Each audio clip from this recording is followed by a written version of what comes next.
प्रणाम सुंदर साथ जी, सज्जनों, मित्रों। ये प्रकटवाणी का सिलसिला चल रहा है। 51वीं चौपाई तक हो गई थी, अब 52वीं चौपाई से आगे बढ़ रहे हैं। दिन 11 ग्वाला भेष, 11 दिन तक ग्वाला भेष में रहे श्री कृष्ण। ग्वाल भेष में इन पर नहीं धनी को आवेश, उनके ऊपर श्रीराज जी महाराज का आवेश नहीं है, वो गोलोकी का है। और श्रीराज जी का आवेश अखंड रास में था, यहाँ पर गोलोकी का आवेश है। इसीलिए 7 दिन गोकुल में रहे, 4 दिन मथुरा के कहे। 7 दिन तक गोकुल में रहे और 4 दिन मथुरा में रहे। मथुरा में जाकर के क्या किया, मामा को पछाड़ा।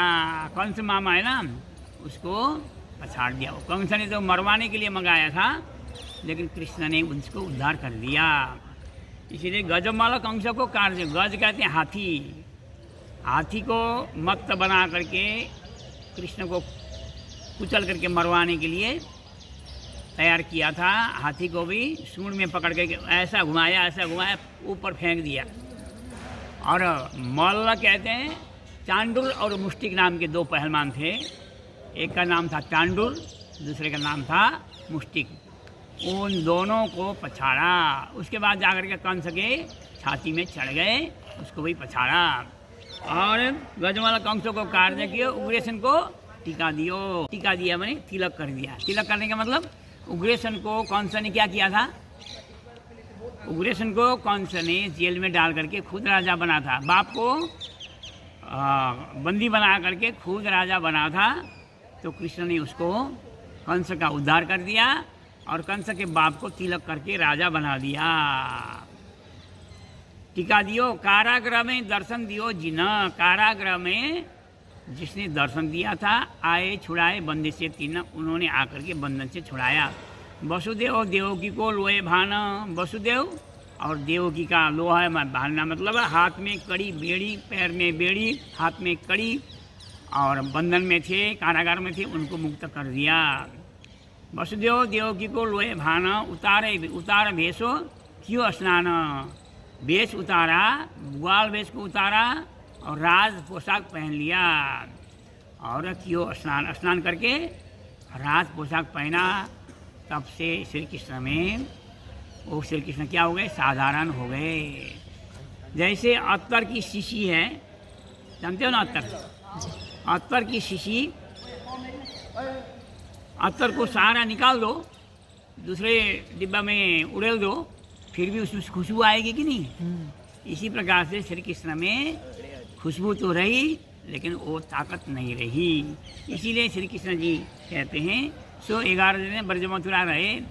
दिन 11 ग्वाला वेश, 3 वर्ण धनी को आवेश। 7 दिन गोकुल में रहे, 4 दिन मथुरा के गए। गज मल्ल कंस को काट दिया। गज हाथी को, मल्ल को और कंस को कार्य किया, मतलब कंस को समाप्त कर दिया। उग्रेसन उसके कंस के पिताजी को तिलक करके राजगद्दी में बिठा दिया। और उग्रेसन को टीका दियो, कारागृह में दर्शन दियो जिन आए छुड़ाए मुझे। वसुदेव देवकी को लोहे भाना। वसुदेव और देवकी को लोहे भाना। लोहा कहते हैं, हाथ में कड़ी बेड़ी थी ना, उसी को कहा लोहा, उसको तोड़ दिया और उनको वहाँ से मुक्त कर दिया। उतार भेष कियो स्नान। जब राज बागे को कियो श्रृंगार, तब बल पराक्रम ना रहो लगार। तब बल पराक्रम नहीं रहा। आए जरासंध मथुरा गिरी सही। मथुरा के चारों ओर ऐसा हुआ कि पुराने ज़माने की बात है। पुराने ज़माने में पति मरने पर पत्नी क्या करती थी, पत्नी 1 साल तक घर से बाहर नहीं निकलती थी। कपड़े, सफ़ेद कपड़े पहन करके 1 साल तक पियर भी नहीं जाती थी। और 1 साल के बाद अपने पिताजी के पास गई। क्या नाम, कंस का जरासंध उसका बाप था। जरासंध के पास जा करके कहा, पिताजी आपके बेटियों को विधवा बनाने वाला के ऊपर आपको कोई रोष नहीं है, गुस्सा नहीं है। तो उसने बेटी की बात सुन करके वो चारों ओर से मथुरा को घेर लिया। अब आज इतनी, फिर आगे का प्रसंग आगे करेंगे। आज सभी को मेरा प्रणाम।